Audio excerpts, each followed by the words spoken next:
Hola, buenas tardes. Pues después de este primer intento, vamos con un segundo intento. Como ya sabéis, suelo intento. Como ya sabéis, suelo intento. Como ya sabéis, suelo intento. A ver ahora. Como ya sabéis, suelo hablar de cómics y de libros y bueno.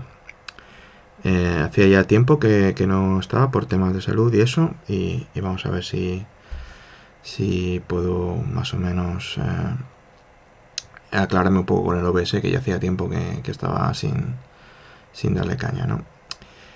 Y bueno, no sé si es el primer directo desde España o no. Hace ya tiempo que no me pasaba por aquí. Y bueno, a ver, a ver qué tal. Eh, a ver qué tal y vamos a ello. Hoy traigo unos libros para comentar de poesía y después un par de libros que estoy leyendo, más que nada para decir que me están pareciendo, y un par de cómics que recomendar, ¿no? Voy a empezar con mi poeta favorito de España, Jaime Gil de Biedma, Las personas del verbo. Es la verdad un poeta excepcional, ¿no? Él, bueno, eh, tuvo una vida de compromiso con varias causas. Trabajó mucho como comerciante en Filipinas y bueno, con todo el tema gay de finales 70, principios de los 80 y bueno, se puede decir que en él se combina la poesía social y la poesía más personal, ¿no? Eh, También es quizás realmente excepcional, casi más por los poemas que decidió erradicar o no publicar, que hace que la media de sus poemas sea muy alta, ¿no? Solo publicó lo más granado, ¿no? De lo que había compuesto. Y bueno, eh, tiene algunos poemas realmente muy buenos. A mí me gusta sobre todo la parte de poemas póstumos. Eh, Ahora que estamos casi en Navidades, me gustaría leer Píos deseos al empezar el año, ¿no? Que es como esos deseos que tenemos de empezar el año, ¿no? Pasada ya la cumbre de la vida, justo del otro lado, yo contemplo un paisaje no exento de belleza en los días de sol, pero en invierno inhóspito. Aquí sería dulce levantar la casa, que en otros climas no necesitaré, aprendiendo a ser casto y a estar solo. Un orden de vivir es la sabiduría, y qué estremecimiento purificado me recorrería mientras que atiendo al mundo de otro modo mejor, menos intenso, y medito a las horas tranquilas de la noche cuando el tiempo convida a los estudios nobles, el severo discurso de las ideologías o la advertencia de las consideraciones en la bóveda azul, aunque el placer del pensamiento abstracto es lo mismo que todos los placeres, reino de juventud. En estos poemas póstumos tiene uno realmente famoso que es contra Jaime Gil de Biedma, ¿no? Que es como hablándose a sí mismo, ¿no? Y bueno, a ver, a ver qué tal.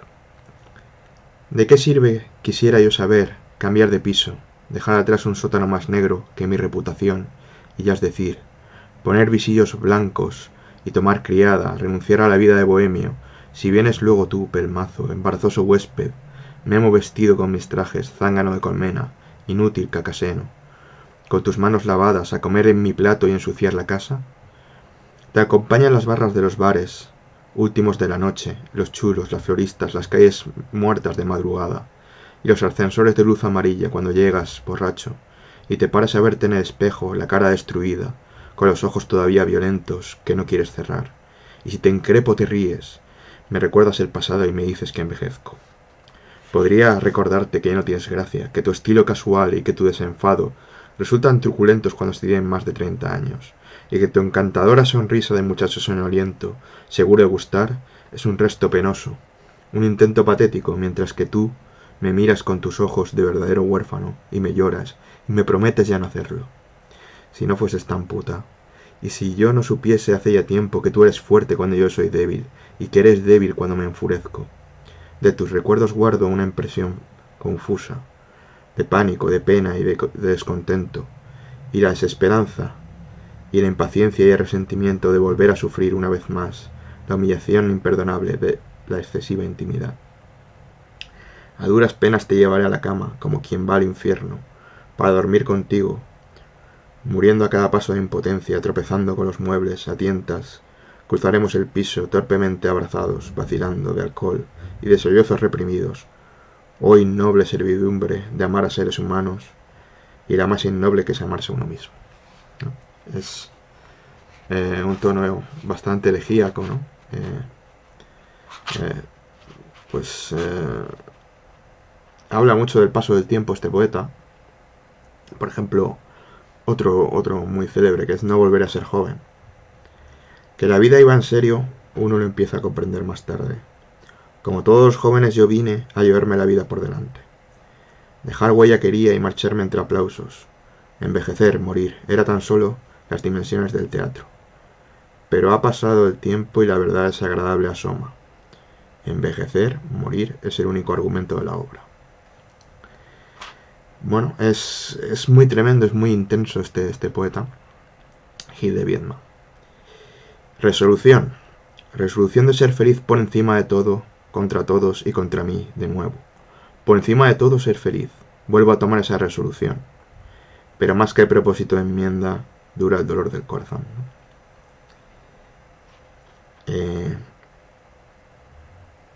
Y bueno, voy a obviar un poco los poemas más largos.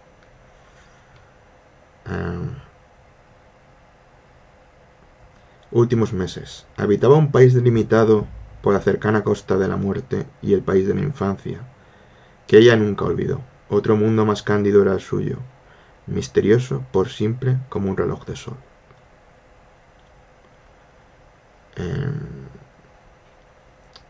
Este me gusta mucho también, de Vita Beata. En un viejo país ineficiente, algo así como España entre dos guerras civiles, en un pueblo junto al mar, poseer una casa y poca hacienda, y memoria ninguna. No leer, no sufrir, no escribir, no pagar cuentas, y vivir como un noble arruinado entre las ruinas de mi inteligencia. Voy a ver si bueno, no sé yo si el chat funciona o no, porque lo tengo un poco desconfigurado en el OBS, pero bueno. Otro poema que me gusta bastante es Amistad a lo largo, aunque es un poco más largo.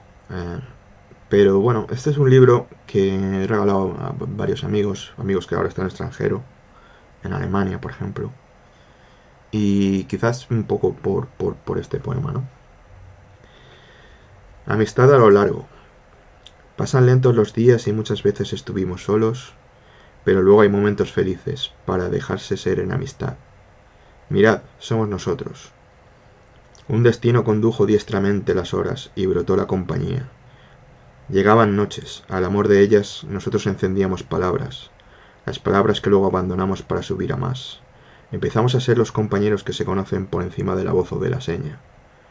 Ahora sí, puede alzarse las gentiles palabras, esas que ya no dicen cosas, flotar ligeramente sobre el aire, porque estamos nosotros enzarzados, en mundo, sarmentosos de historia acumulada, y está la compañía que formamos plena, frondosa de presencias.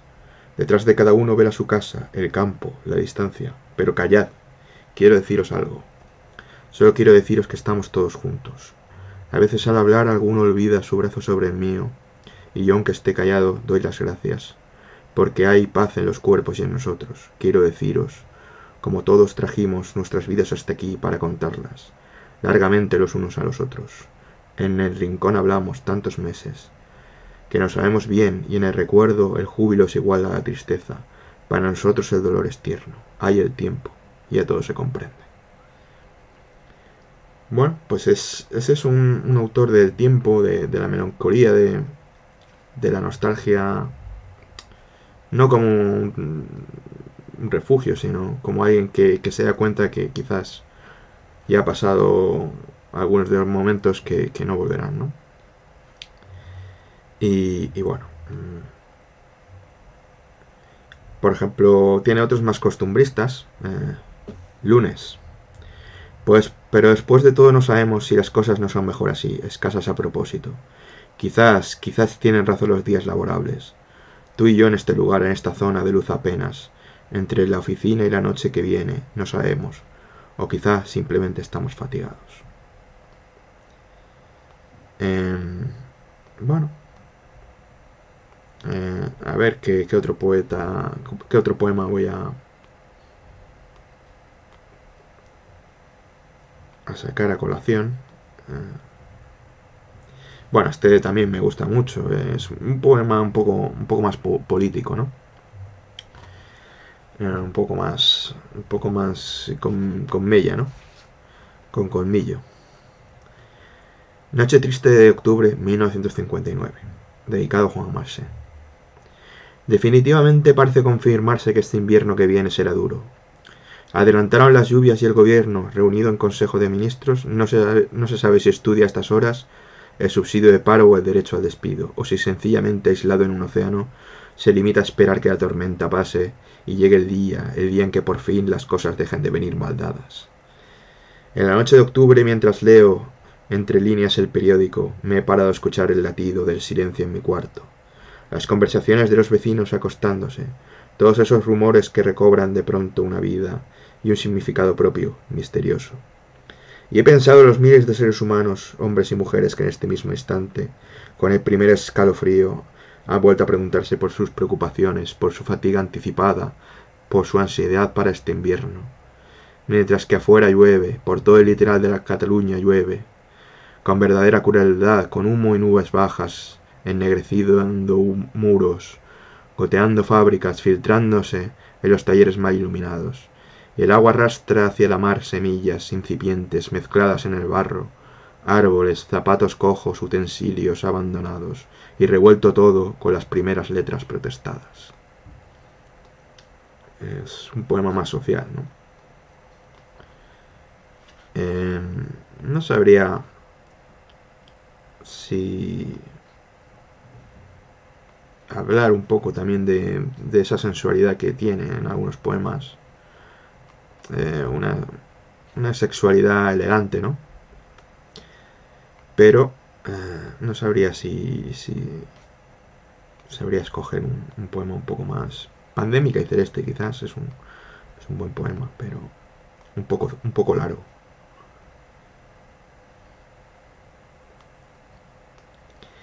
Y bueno, en definitiva, recomendar mucho Las personas de Vierbo de Jaime Gil de Biedma.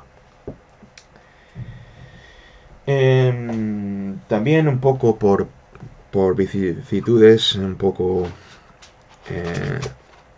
no haberme sentido muy bien de salud y un poco pesimista, recordaba al grandísimo poeta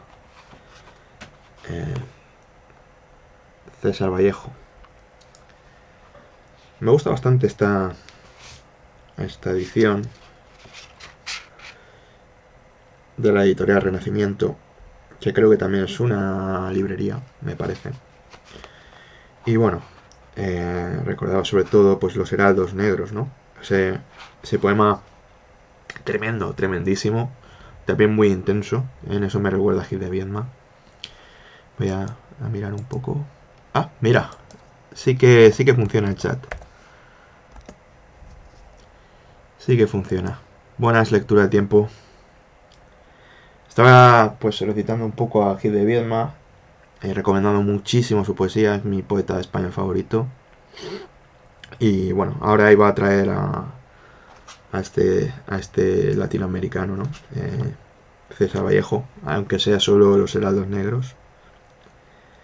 Hay golpes en la vida tan fuertes, yo no sé, golpes como el odio de Dios, como si ante ellos la resaca de todo lo sufrido se emponzara en el alma, yo no sé. Son pocos, pero abren zanjas oscuras en el rostro más fiero y en el lomo más fuerte. Serán tal vez los potros de bárbaros atilas, o los heraldos negros que nos manda la muerte. Son las caídas hondas de los cristos del alma, de alguna fe adorable que el destino blasfema.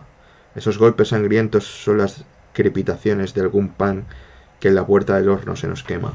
Y el hombre pobre, pobre, vuelve los ojos como cuando por sobre el hombro nos llama una palmada. Vuelve los ojos locos y todo lo vivido se empoza, como charco de culpa en la mirada. Hay golpes en la vida tan fuertes, yo no sé. Es un poema muy, muy intenso. Quizás un poco para desengrasar valga la pena traer un poco otro texto de Vallejo. Voy a hablar de la esperanza.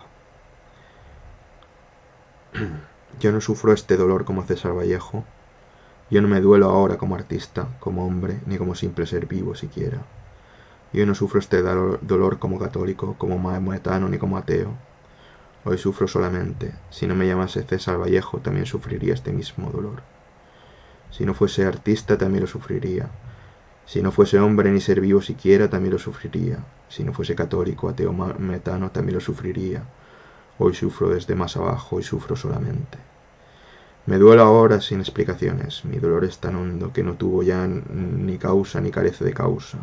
¿Qué será su causa? ¿Dónde está aquello tan importante que dejase de ser su causa? Nada su causa. Nada ha podido dejar de ser su causa. ¿A qué ha nacido este dolor por sí mismo? Mi dolor es del viento del norte y del viento del sur, como esos huevos neutros que algunas aves raras ponen del viento. Si hubiera muerto mi novia, mi dolor sería igual. Si me hubieran cortado el cuello de raíz, mi dolor sería igual. Si la vida fuese en fin de otro modo, mi dolor sería igual. Hoy sufro desde más arriba, hoy sufro solamente. Miro el dolor del hambriento y veo que su hambre anda tan lejos de mi sufrimiento, que de quedarme ayuno hasta morir, saldría siempre de mi tumba una brizna de hierba al menos. Lo mismo el enamorado, que sangre la suya más engendrada, para la mía sin fuente ni consumo. Yo creía hasta ahora que todas las cosas del universo eran inevitablemente padres o hijos, pero he aquí que mi dolor de hoy no es ni padre ni es el hijo. Le falta espalda para anochecer, tanto como el sobrapecho para amanecer, y si lo pusiesen en una estancia oscura no daría luz, y si lo pusiesen en una estancia luminosa no echaría sombra. Hoy sufro, suceda lo que suceda, hoy sufro solamente. Vallejo, señores, un gran poeta. También quería traer a colación un poeta que he descubierto hace poco, el argentino Roberto Juarroz, de su poesía vertical. Un poeta un tanto más hermético, un tanto más místico, ¿no? Un poco seguimos en esa senda de Vallejo. Caer de vacío en vacío como un pájaro se cae para morir y de pronto siente que va a seguir volando. Caer de lleno en lleno como un antipájaro que enrola en su anticaída los espacios compactos donde no se cae. Caer de línea en línea hasta abandonar el dosel de las líneas y caer en lo abierto, desnudo hasta la forma. Caer de vida en vida, pero adentro de esta vida, hasta que nos detenga como un cuerpo plenario el resumen de ser, y entonces dar vuelta a la caída y volver a caer. Es un poeta que apenas he empezado a leer y es a veces un poco difícil de encuadrar o de clasificar o de comprender, ¿no?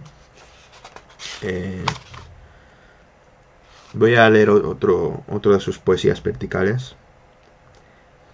Cada uno se va como puede, unos con el pecho entreabierto, otros con una sola mano, unos con la cédula de identidad en el bolsillo, otros en el alma, unos con la luna atornillada en la sangre y otros sin sangre, ni luna, ni recuerdos. Cada uno se va aunque no pueda, unos con el amor entre dientes y otros cambiándose la piel, unos con la vida y la muerte, otros con la muerte y la vida, unos con la mano en el hombro y otros con el hombro de otro. Cada uno se va porque se va.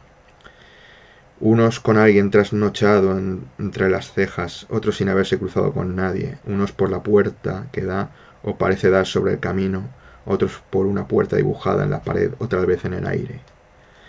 Unos sin haber empezado a vivir y otros sin haber empezado a vivir.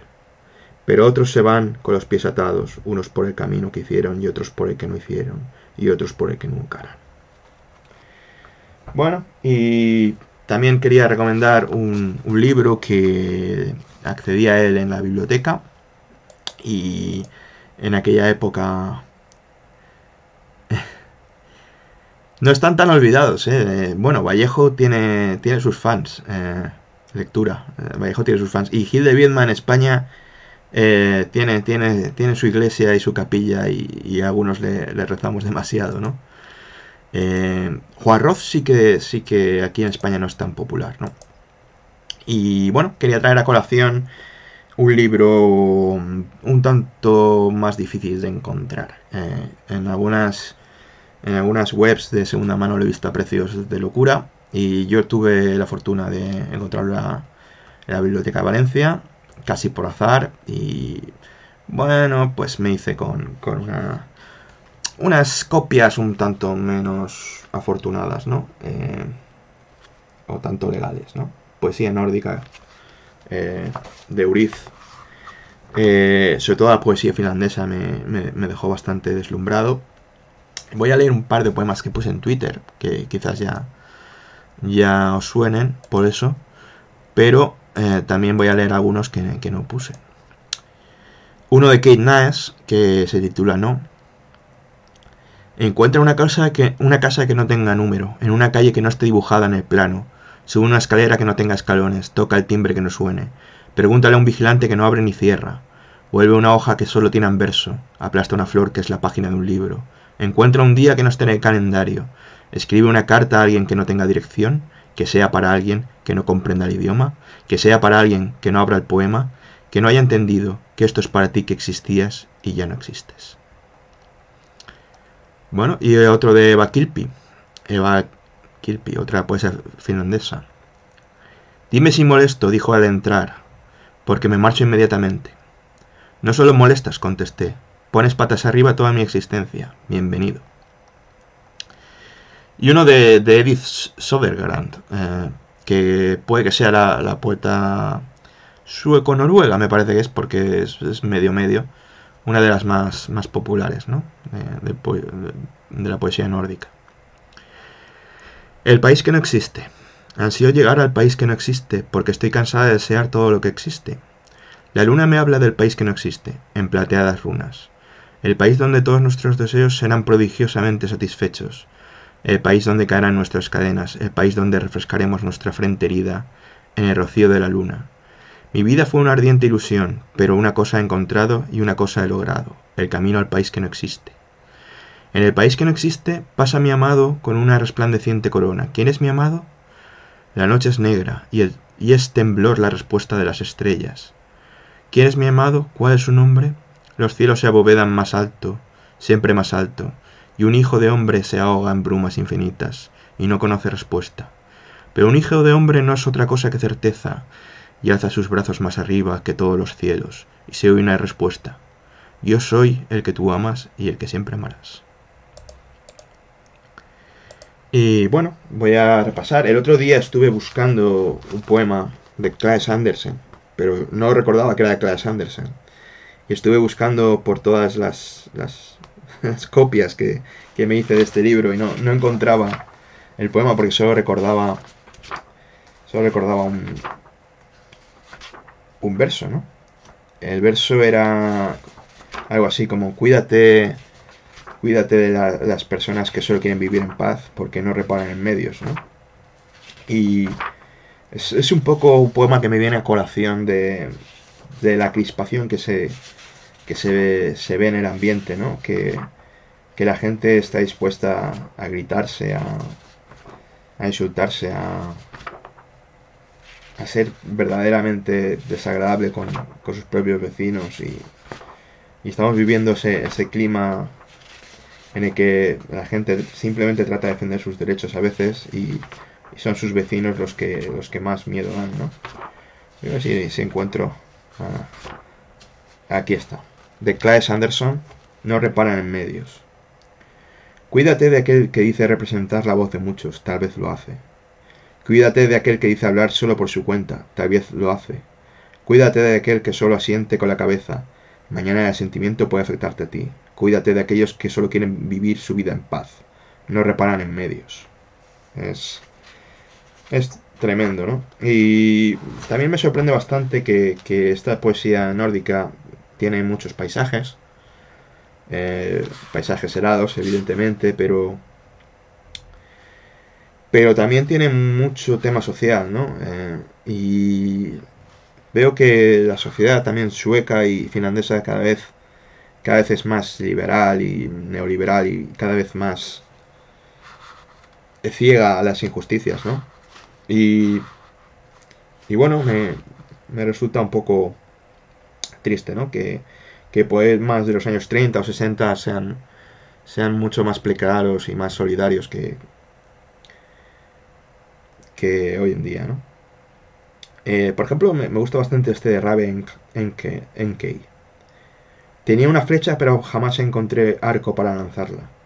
Entonces cogí la flecha y la até al tallo de una planta joven para firmar su delicado retoño, disparando en dirección a la luz.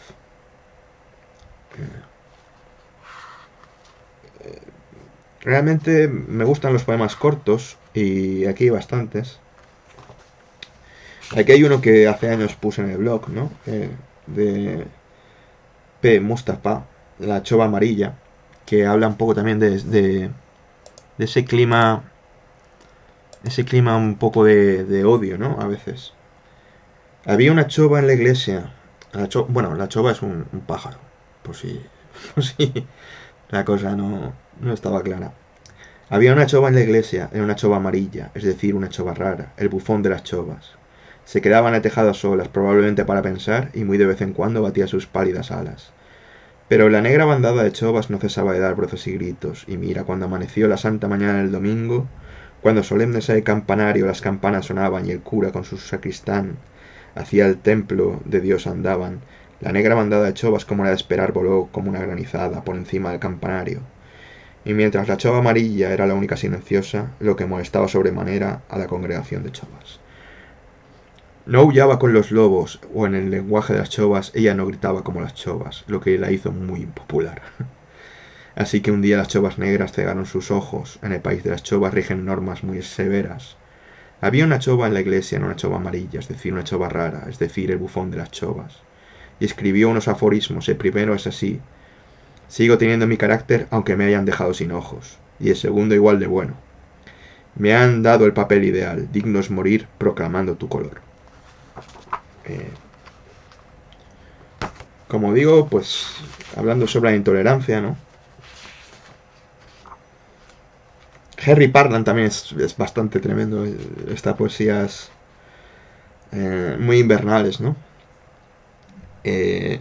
Hoy hace mucho frío, el aliento de los anuncios en los cines pincha como agujas de hielo. Las sombras sobre los cables eléctricos quieren cortarme el cuello. El aire se ha encogido tiritando detrás de la esquina más próxima.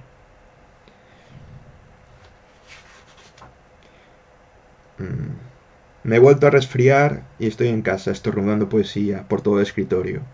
Los vacilos revolotean por la habitación junto con los microbios poéticos, y yo no puedo decir a ciencia cierta cuáles son unos y cuáles son los otros. Y hoy en día con la inflación este es igual de bueno. Quiero decir que en cualquier caso me da exactamente igual. En cualquier caso no puedo permitirme el lujo de vivir, por muy barato que sea. Era muy irónico este Parlan, ¿no? Y bueno, Lars Hulden también es un gran poeta social, tiene algunos libros sobre poemas sobre niños de la guerra, etcétera. A ver si encuentro alguno más. Y con esto cerraré un poco la poesía y iré a las recomendaciones.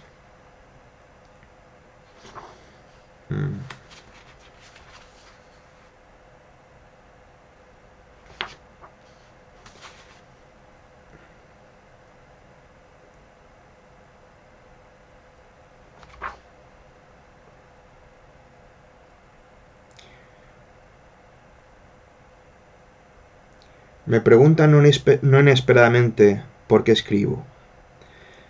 Sé lo que debería contestar. Escribo porque amo a la humanidad y quiero que mejore la situación de los hombres y que puedan vivir juntos, en paz, libertad e igualdad. Con mis poemas quiero, en la medida de mi escaso talento, contribuir a alcanzar esa noble meta. Pero contestar de esa manera sería pura palabrería. Escribir es hundir la mano en tinta, en alquitrán o en la tinta de la imprenta.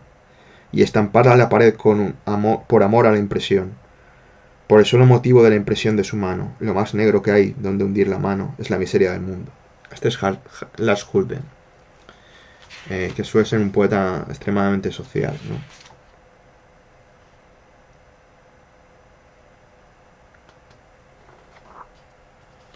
Evito los poemas largos.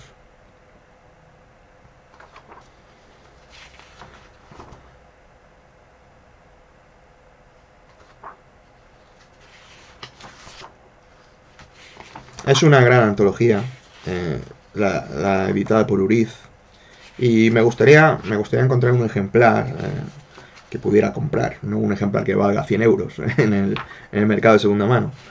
Si alguien tiene este libro, pues ya me lo decís. Porque, bueno, a mí me sabe mal leerlo de esta manera, ¿no? Y bueno. Ya digo que de las 4 secciones, poemas daneses, poemas suecos, poemas noruegos, islandeses, la sección finlandesa es la que más fuerza le veo, ¿no? Y bueno,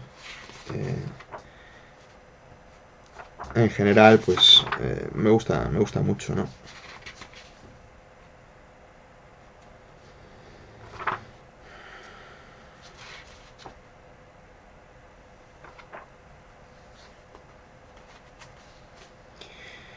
Otro, para acabar quizás, casi, Pentti Saaritsa. Nadie te había advertido que este baile podía durar tanto. Tú has entrado como para participar en un juego que se puede dejar para volver a casa a comer o a dormir cuando llegue la noche. Y la noche llega, pero las manos que te agarran te mantienen en el corro, no te sueltan, y después de un discreto intento te rindes y continúas en el juego. Sigues sonriendo pero con otra sonrisa. Aún no acabas de creer que va en serio, a pesar de que el baile prosigue por la noche, y que las sombras se mueven largas y duras, como una carne negra, y el primer horror te golpea cuando por fin comprendes que era justo eso, tu propia vida. Pero superas ese horror y decides que puedes vivir con él y se desvanece, cuando llega la primera alegría y después un segundo horror más grande y una alegría más grande, y los pasos de baile prosiguen cada vez más profundos en días y noches, y tú te ríes y lloras las risas de todos y los llantos de todos, y bailas cada vez mejor, inventas nuevos pasos y sonríes y sabes lo que sabes. Nadie te lo había advertido al principio. Este es realmente bueno. Este es realmente bueno. Otro día quizás traiga a Gregory Corso y los poetas beatniks. Gregory Corso, Ferlinghetti, son poetas que me gustan mucho. Otro poema cortito de Kaj Westerberg. Se compra y se vende y se compra nuestra propia vida. Vaya, vaya, bien cara es y qué barata que se vende.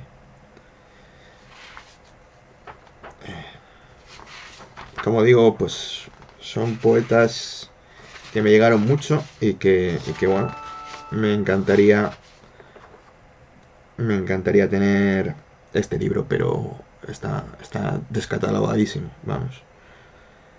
La Sura de la Sombra. Este es un poema de Arto Meleri. El que no posee una sombra en su interior, una sombra a la que uno pueda retirarse de la multitud humana, una sombra, una penumbra, un manantial secreto que murmure pacíficamente, un manantial cuyas aguas curen la fiebre del alma. Se encuentra desamparado en el desierto, cegado por el sol, condenado a creer en todo espejismo, y la arena del desierto cambia constantemente de forma. La ciudad, desaparecida del mapa, seguirá igual de alejada. El que no posee una sombra en su interior, una sombra, una penumbra, un manantial secreto, un manantial cuyas aguas curen la fiebre del alma. Desgraciado aquel que no tiene una sombra en su interior. Y bueno, no sabría decir, creo que había un par de poemas más que me gustaría haber recitado, pero hay que encontrarlos. Hay que encontrarlos, ¿no? Y eso no es tarea fácil a veces.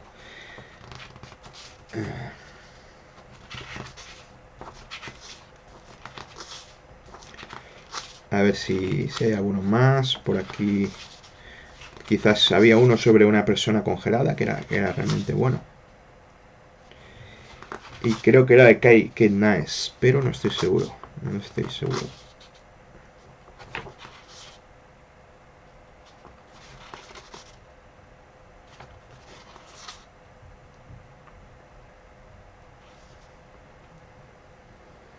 Bueno, lo dejamos aquí, quizás otro día traiga unos cuantos más. Y bueno, quería deciros un poco los libros que estoy leyendo. Este es un libro sobre política. Está muy bien para comprender el ascenso del neofascismo en Italia y comprender un poco lo que está pasando por toda Europa, ¿no? No ofrece respuestas sencillas o simplistas, pero bueno, de momento solo me he leído la parte Salvini, todavía no la de Meloni, pero es bastante interesante. Y bueno, ofrece zonas de debate y de pensamiento para ver que no estamos a salvo de que eso ocurra también aquí. Y de este libro ya hablé. Creo que en el directo que compartí precisamente con Lectura del Tiempo. Contra la vida establecida, de Múnich a Monte Boritá, arte, anarquía, naturismo y contracultura en la Europa de principios del siglo XX. Y diría que es un libro muy interesante sobre exiliados alemanes en Suiza, sobre todo, que estaban en la vanguardia del arte y del pensamiento político anarquista, etcétera. Y realmente crearon todo el movimiento hippie a finales del siglo XIX, principios del XX. Todo el tema de naturismo, vegetarianismo, pacifismo, comunas de vida, etcétera. Y también habla un poco del arte de vanguardia, que a mí me interesa menos esa parte, sobre todo la parte de la danza y tal. Pero trae a colación también escritores como Hermann Hesse, que se dejó ver por allí.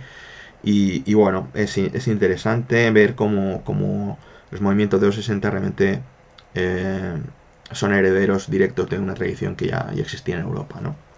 Entonces, bueno. Voy a recomendar un par de cómics. Este lo recomiendo encarecidamente. Es de Astiberri, la editorial Astiberri. Battleby, el escribiente. Adapta a Melville. Es un relato que a mí me llega muchísimo. Y bueno, si no conocéis el relato original de Melville, quizás no os llegue tanto, pero bueno, es un relato mmm, bastante preclaro en cuanto al trabajo burocrático y la negativa de una persona a continuar con... gracias, lectura. Me gusta que te interesen estas selecciones, ¿no? Bueno, como decía, el relato de Battleby, el escribiente, es un clásico de la resistencia contra la burocracia y contra trabajo estúpido y lo que ahora la teoría anarquista llama el bullshit jobs, que son trabajos que no tienen sentido pero que siguen existiendo y que se siguen cumpliendo como una especie de calentar la silla burocrático, ¿no? Y aquí tenemos al escribiente Battleby que ante cada requerimiento de trabajo contesta preferiría no hacerlo, ¿no? Y al final dejan de pagarle, pero él no se va y se queda allí, simplemente preferiría no hacerlo, preferiría no hacer ese trabajo, pero es una resistencia pasiva, una protesta total ante el modo de vida de su época, ¿no? Y otro cómic que adapta a Melville, y esta vez gráficamente es una pasada, porque es de Bill Sienkiewicz, el artista americano de corte expresionista. Moby Dick de Bill Sienkiewicz, adaptando a Herman Melville. Es una pasada. Es visualmente puede parecer que no, porque es un cómic muy oscuro con muchas sombras, pero es un arte superior para mí. Sienkiewicz pinta como si fuera Edward Munch del Grito o algo así. Es una pasada como pinta este hombre. Y bueno, es un cómic muy delgadito, pero que vale mucho la pena precisamente porque es un arte muy poco tradicional, ¿no? En ocasiones recuerda a ánforas griegas, por ejemplo, aquí. En ocasiones recuerda arte africano. Y desde luego siempre recuerda a la vanguardia expresionista, ¿no? Y bueno, es una manera diferente de ver el cómic, o sea, la novela de Herman Melville, ¿no? Y bueno, eso sería todo por hoy. Muchas gracias por haber estado ahí. Muchas gracias, Angélica, de Lectura del Tiempo. Y bueno, aquí lo dejo. Y otro día más. Muchas gracias. Y bueno, nos vamos viendo. Hasta luego.